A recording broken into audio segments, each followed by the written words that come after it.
पंजाब येथील फगवाडा lovely university येथे नुकत्याच पार पडलेल्या केव्हीएस नॅशनल बॉक्सिंग मीट या स्पर्धेमध्ये हर्षल गोपाल बहारे यांनी 19 वर्ष वयोगटात 57 ते 60 वजनामध्ये राजस्थान, गुजरात, हरियाणा यांच्यावर मात करत सुवर्ण पदक पटकावले आहे।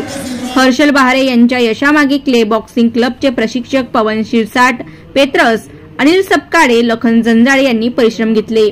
अध्यक्ष लाला सुरवाडे, जळगाव जिल्हा बॉक्सिंग संघटना यांनी बॉक्सर हर्षलला भावी वाटचालीसाठी खूप खूप शुभेच्छा दिल्या। Bureau report, Mahanews 19, Bhusawal.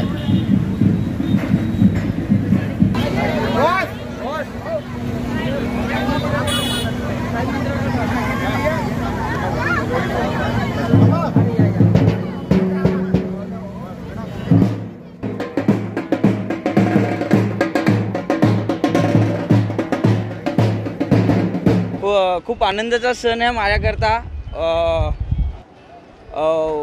10-15 वर्षामध्ये पहिलं माझ्या नॅशनलमध्ये हर्षलने गोल्ड मेडल आणलं। आनंद मावना मला इतका आनंद झालेला आहे। पहिला फोन आला होता मला हर्षलच्या वडिलांचा, तर अक्षरशः डोळ्यातनं अश्रू आले होते। म्हटलं भाऊ खूप चांगली गुड न्यूज म्हणले दिली मला, त्याबद्दल म्हणजे त्यांचे खूप खूप आभार की मुलगा मला माझ्याकडे पाठवला, मी त्याला घडवलं, त्याबद्दल खूप मला अभिमान वाटतोय।